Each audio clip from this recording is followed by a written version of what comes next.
आप सबको जय मसीह की। और मैं भी परमेश्वर पिता का धन्यवाद देती हूँ प्रभु यीशु मसीह में होकर के। उनका धन्यवाद कि वो अपने वचन के द्वारा हमारे जीवन को दिखा रहे हैं, जो हमको समझ में भी नहीं आता। ऐसे पाप और अपराध हमको लगता है कि हम अच्छे से चल रहे हैं अपने जीवन में, परंतु वो प्रभु की नजर में सही नहीं है। और हमारे जीवन को, चाल चलन को प्रभु अपने वचन के द्वारा हमें दिखा करके सुधार रहे हैं। इसलिए अपने परमेश्वर पिता का धन्यवाद देती हूँ।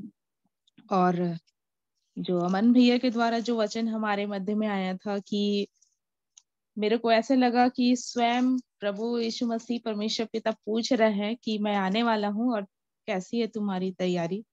ये फेस टू फेस मेरे को ऐसे लग रहा है कि प्रभु मेरे से पूछ रहे हैं कि कैसे, क्या चल रहा है लाइफ में, अब तो मैं आने वाला हूँ। और कहीं ना कहीं हमारे जीवन में हम चूक हो ही जाते हैं, जैसे कि बहन ने बताया कि जीभ और भी बहुत सारे हमारे ऐसे अंग हैं, लेकिन सबसे बड़ा तो ये जीभ है। वचन में भी है कि जो हम खाते हैं वो हमको अशुद्ध नहीं करता, परंतु जो हमारे अंदर से निकलता है वो हमको अशुद्ध करता है। और मैं प्रभु का धन्यवाद देती हूँ कि बहुत समय ऐसे हो रहा था कि कुछ ना कुछ उल्टा पुल्टा शब्द निकल ही जाता था, चाहे कार्य के क्षेत्र में हो, कंट्रोल ही नहीं होता था। प्रभु का धन्यवाद कि प्रार्थना करके इन दिनों अपने आप को सौंप करके कि पिता मेरे से तो हो ही नहीं रहा है ये चीज, आप ही मेरी सहायता और मदद करें। और काफी हद तक प्रभु का धन्यवाद कि सुधरने पाया है, इसलिए मैं प्रभु का धन्यवाद देती हूँ। और प्रभु ने जो वचन पूछा कि मैं आने वाला हूँ तो तैयारी कैसी है, तो प्रभु से भी यही प्रार्थना है और निर्णय के साथ प्रभु के सामने रखे हैं कि प्रभु अपनी पवित्र आत्मा की सहायता को दीजिए कि आपकी आज्ञाओं को मान सकूं। और बाकी चीज तो नहीं है, दान वरदान सारे चीजों में स्वयं पहला कुरिन्थी उसका 12, और जैसे हम 25 से आगे पढ़ते जाते हैं 28 में 29 में, वहां पे सारे चीजों में क्वेश्चन मार्क है। क्या सब प्रेरित हैं? क्या सब शिक्षक हैं? क्या सब सामर्थ्य के काम करने वाले हैं? और प्रभु ने जो मुझे बताया कि तेरे को मैं उत्तम मार्ग बताता हूँ मोनिका, मैंने इस चीज को ऐसे ग्रहण किया। और प्रभु ने 31 वचन में कहा कि सबसे उत्तम मार्ग बताता हूँ कि वो क्या है, प्रेम है। सारी चीजें अगर मैं कर रहा हूँ, लेकिन अगर हमारे जीवन में प्रेम नहीं है, चाहे घर वालों के प्रति, चाहे पर्सनल अपने पति बच्चे, कार्य के क्षेत्र में, या फिर यहाँ हम मीटिंग कर रहे हैं इस जगह में भी, किसी भी चीज में अगर प्रेम की कमी है, तो शायद है कि वो यीशु मसीह आके हमको ले जाएगा, क्योंकि वो दूल्हा बन के आ रहा है, एक प्रेमी बन के आ रहा है, वो अपनी प्रेमिका को लेके जाएगा। फिर मैंने अपने जीवन को निहारा, क्योंकि आप लोगों का तो मैं नहीं जानती, लेकिन मैंने प्रेम किया इनके पापा से शादी से पहले। उसको प्रभु मेरे को दिखाए और मेरे को स्मरण कराए कि कैसे एक प्रेमी और प्रेमिका एक दूसरे को देखने के लिए तरसते रहते हैं। मम्मा हमेशा हम लोग को बोलती थी कि बेटा थोड़ा दूर दूर रहना, लेकिन चाचा यहाँ मैं रहती थी और देखने के लिए एक दिन संडे का समय रहता था, देखने के लिए आते थे, देख के चले जाते थे। तो प्रभु जो है अब वो दुल्हा बन करके आ रहा है और अपनी दुल्हन को लेने आ रहा है। तो प्रभु हम सबकी सहायता करे कि उस पवित्रता को हम मेंटेन कर पाए।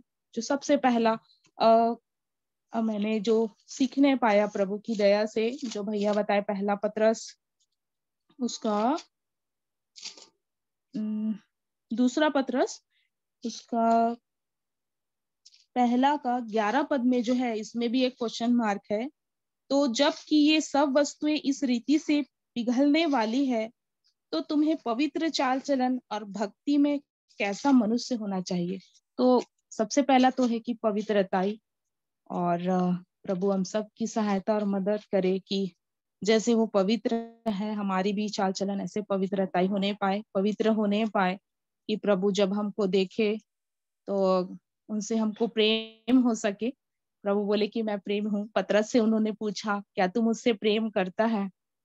तो ये चीज मेरे को बहुत कचोड़ने लगा और नींद भी नहीं आ रहा। प्रभु दया करे कि नींद आई मत मेरे को, कि प्रभु के प्रेम में आगे बढ़ते जाऊं। बाकी चीजें तो प्रभु के पास जाने से ऐसे ही मिल जाता है। और परसों नर्स जब कपड़े धो रही थी तो मेरे को ऐसे लगा कि क्या, ऐसे फिर एक मन में आया कि जब मैं वहां जाऊंगी तो मेरे को तो धोना ही नहीं पड़ेगा, अभी मैं धो ही लेती हूँ। वहां जाऊंगी जब प्रभु के पास तो मेरे को नहीं धोना पड़ेगा, कुछ भी ऐसा काम करना ही नहीं पड़ेगा, वहां सब फ्री रहेंगे और प्रभु की स्तुति करेंगे। होता है बहुत सारी काम जैसे आ जाते हैं तो मन में थोड़ा कि अगर ज्यादा, लेकिन उस चीज को भी प्रभु कहा, प्रभु अपने वचन में बोले कि जो भी तुम कुछ करते हो वो प्रभु के लिए स्मरण करके सारी चीजों को करो। तो प्रभु हम सब की सहायता और मदद करे कि उनके प्रेम में हम आगे बढ़ें और प्रभु के प्रेम में बने रहें। प्रभु हम सब की सहायता मदद और अगुवाई करे हमारे जीवन के लिए, ताकि प्रभु की महिमा हो और जब वो आए तो हमारा जीवन उनको ग्रहण हो। यही मेरी प्रार्थना है, क्योंकि अब्राहम को परमेश्वर पिता ने आशीष देते समय सबसे पहला वर्ड यही कहा कि न पति बच्चा सारी चीजें सब एक तरफ, परमेश्वर ने कहा तुम्हारा बड़ा प्रतिफल मैं हूँ। स्वयं अपने आप को परमेश्वर पिता हमको देना चाहते हैं, ना गाड़ी बंगला नौकरी, ये सारी चीजें वो एक साइड है। बिल्कुल बोलना चाहिए है काम का इस संसार में बस रहने के लिए, यूज के लिए। परंतु जो हमारा परमेश्वर इतना महान प्रेमी है कि इतना ज्यादा हमको यानी कि सहते हैं वो, दिन भर में इतने सारे पाप अपराध हो जाते हैं परंतु हमको सहते और इतना प्यार करते हैं। मैंने जब कुरिन्थियों की पत्री को जब मैं पढ़ रही थी तो वहां पे वो बोलते हैं कि मैं तुमसे विनती करता हूँ कि तुम मेरी सी चाल चलो। ये वचन भी मेरे को बोला प्रभु आप इतने महान हैं और मुझसे बोल रहे हैं, क्योंकि पौलुस अब खुद से तो नहीं बोल रहे थे, वो पवित्र आत्मा से परिपूर्ण होकर के बोल रहे थे और प्रभु स्वयं हमको बोल रहे हैं कि मैं विनती करता हूँ, मतलब प्लीज कि तुम मेरी सी चाल चलो। तो मेरे को बहुत ही ज्यादा वो लगा कि हमारा परमेश्वर इतना महान सर्वशक्तिमान और हमसे विनती कर रहे हैं ताकि हमारी आत्मा बचाई जाए। तो यही हमारा मेरा निर्णय जो हमने इस समय जो लिया है अपने जीवन में कि प्रभु आप चाहिए और कुछ नहीं। और प्रभु का धन्यवाद कि इन दिनों हमारी जवानों की संगति भी होने पाई और इसी चीज को हमने वहां भी सीखा कि प्रभु चाहिए, परमेश्वर पिता चाहिए, उसकी पवित्र आत्मा चाहिए और कुछ नहीं चाहिए। बाकी परमेश्वर की इच्छा है जैसे हमारा जीवन प्रभु में बढ़ते जाए। इसलिए प्रभु का धन्यवाद देती हूँ इन वचनों के लिए और इस संगति के लिए भी। पहले मेरा मन भी नहीं होता था, कभी होता था कभी होता ही नहीं था, परंतु प्रभु का धन्यवाद देती हूँ कि उन्होंने कहा है कि तुम्हें मेरे हाथ से कोई छुड़ा नहीं सकता। और ये मेरा विश्वास है परमेश्वर पिता पे, ये सच में प्रभु के हाथ से हमें कोई छुड़ा नहीं सकता। इसलिए परमेश्वर पिता का धन्यवाद, सारी बातों के लिए परमेश्वर पिता का धन्यवाद।